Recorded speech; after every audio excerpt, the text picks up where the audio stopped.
उत्तर प्रदेश के Jhansi medical college में अग्निकांड से 10 मासूमों की मौत ने सभी के दिल को दहला दिया है। इस घटना ने हमारे अस्पतालों में अग्निशमन के इंतजामों पर भी सवाल खड़े किए हैं। मुख्यमंत्री से लेकर राष्ट्रपति तक ने इस घटना को लेकर दुख व्यक्त किया है, लेकिन मथुरा में भी ज्यादातर अस्पतालों में अग्निशमन के इंतजाम पुख्ता नजर नहीं आते हैं। सीएमओ कार्यालय द्वारा हवाई इंतजामों का निरीक्षण कर अस्पतालों को एनओसी जारी कर दी जाती है, लेकिन असल हकीकत यह है कि अग्निशमन के जो इंतजाम होते हैं उन्हें कुछ ही अस्पताल पूरा कर पाते हैं। लेकिन मथुरा में स्वास्थ्य विभाग द्वारा अस्पतालों के नियमों में महज औपचारिकता ही पूरी की जाती है। ज्यादातर अस्पतालों को सीएमओ कार्यालय से एनओसी जारी कर दी जाती है, भले ही भविष्य में परिणाम कुछ भी हो। अस्पतालों में मामला अग्निशमन के इंतजामों का हो या फिर नर्सिंग स्टाफ से, मथुरा के ज्यादातर अस्पतालों में नियमों की अनदेखी होती है। अग्निशमन के इंतजामों पर महज खानापूर्ति कर अग्निशमन विभाग को औपचारिक रूप से संतुष्ट कर दिया जाता है। दिलचस्प बात यह है कि औपचारिक इंतजामों पर विभाग भी अपनी सहमति जता देता है और फिर घटनाएं इस तरह के सामने आती हैं कि अग्निशमन की घटनाओं से जान माल की हानि भी उठानी पड़ती है। ऐसे में प्रशासन के अधिकारियों को और विभाग को इस ओर विशेष ध्यान देना चाहिए। मथुरा के अस्पताल कितने सुरक्षित हैं, इस पर जिलाधिकारी और मथुरा के स्वास्थ्य विभाग के आला अधिकारियों को भी इस तरह निरीक्षण कर बारीकी से जांच करनी चाहिए, ताकि किसी प्रकार का असर अस्पतालों में ना हो और अग्निकांड जैसी घटनाओं का जोखिम ना उठाना पड़े। हालांकि स्वास्थ्य विभाग के अधिकारियों का कहना है कि अस्पतालों में अग्निशमन के इंतजामों के बाद ही एनओसी जारी करते हैं।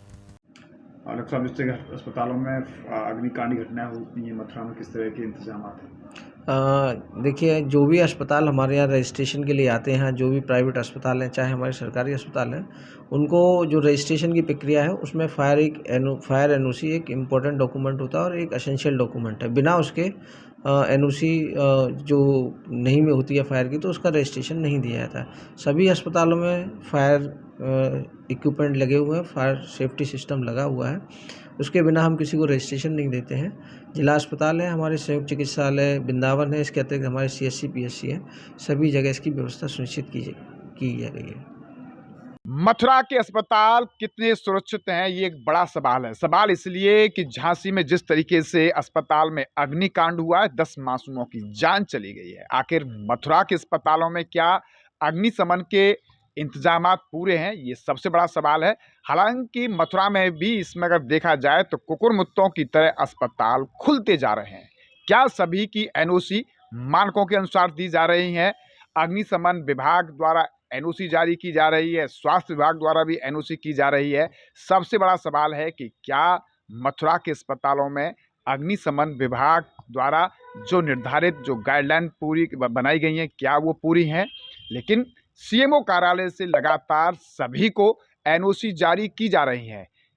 कोई लेना देना नहीं है मरीजों की जान से। जब घटनाएं होती हैं तो महज औपचारिकता के रूप में जांच टीमें गठित कर दी जाती हैं।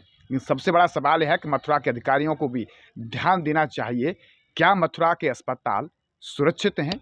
क्या अग्निशमन के इंतजाम अस्पतालों में सुरक्षित हैं?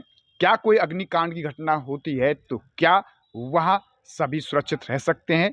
इंतजाम पर्याप्त हैं? लेकिन सवाल यह है कि स्वास्थ्य विभाग द्वारा लगातार एनओसियाँ दी जा रही हैं। इस ओर जिले के आला अधिकारियों को भी स्थलीय निरीक्षण बारीकी से करना चाहिए। हालांकि निरीक्षण करने के बाद एनओसी जारी की जाती है, लेकिन क्या ये महज निरीक्षण और जांच औपचारिकता है या वास्तव में इंतजामात पूरे हैं? इसका पर्सन दीपक गुप्ता के साथ गोविंद भारद्वाज।